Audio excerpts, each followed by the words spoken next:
and it's just a marketing gimmick because the resveratrol is only in the red wine because it came from the red grape. And so it's much healthier to get your resveratrol from just have the grape, cut out the middleman. Just have the grapes, yeah.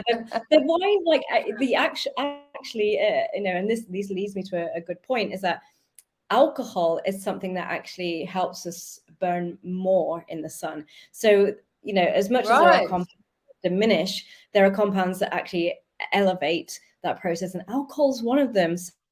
Well, the only other thing I would add is for people to get more familiar with other tastes, not just sweet and salty, but to also start to have bitter and sour, because they're the things that are medicinal to the body.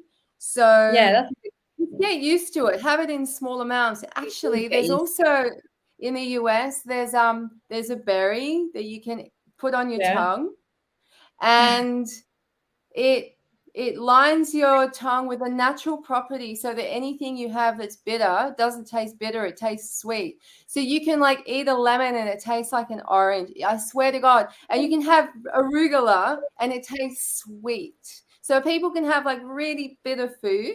I'm going to actually add a link to these guys. It's freaking awesome too. I've been having this. I use it as like a party trick. I'll fuck with people. Like, that's so LA too, Rochelle. Put this on your tongue. I know, right? And then literally, like, you go through all the bitter foods and it tastes sweet. It's insane. I did a video on it about 4 years ago, but I don't know where it is anymore. I think I deleted it. But that'd be so cool. You could take people on dandelion berries. Eat these dandelions now. Now eat the berry. Really, that's what you do. Like I had like a whole, I did a video and I had like a whole thing of all the worst tasting bitter foods.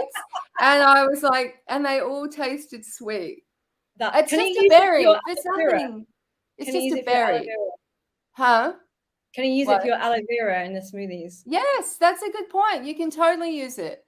It's literally just, you just suck the berry. That's all it is. There's nothing added to it or anything. It's just a dried berry from the desert that they found. Isn't nature just incredible? Like just when you think it's incredible enough, and then suddenly it pops out another crazy thing, and it's like yeah, exactly. So anyway, the emberry rant. You think I like it? Anyway, so what happens is sometimes when some cancer cells form, but before you've got full-blown cancer, these cancerous cells can migrate around the body, and some of these compounds can actually help stop that. They kind of like block the pathway that stops like melanoma cells from literally going around the bloodstream. I mean, it's not, it's not just like a little bit of, oh yes, our skin won't as much. It's really full on. It's it's not good for you.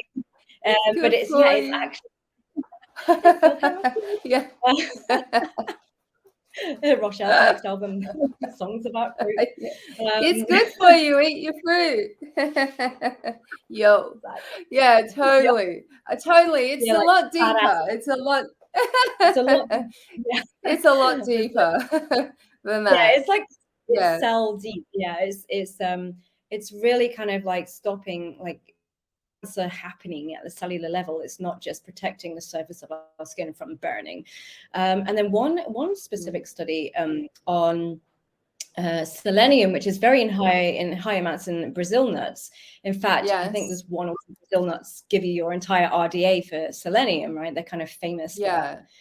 The one thing Brazil nuts are famous. Yes. You have one and you like a multivitamin. It's one in its a delicious multivitamin.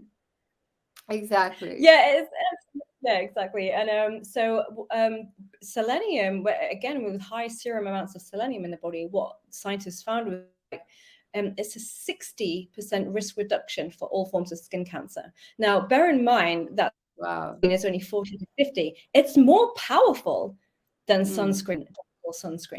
So I'm not saying give up sunscreen, but it's it's a two-pronged attack. Like you can do both. Yeah. So it's selenium is being looked at a lot for. Is it really? There's sterols inside aloe that have been shown to reverse wrinkles. So I don't know why I sung that. I'm here on a podcast with a singer, and I'm singing it. Anyway. What did you have for breakfast? What did I have for breakfast? I'm only joking. And you'll be pleased to know, Rochelle, that chocolate cacao is on the list as well. Exactly. So chocolate. I'm not surprised. I'm not entirely surprised by that. Chocolate Brazil nuts and watermelon. We're all going to be feasting this summer. Sounds like actually a good meal. I know, right? Like, what a beach picnic.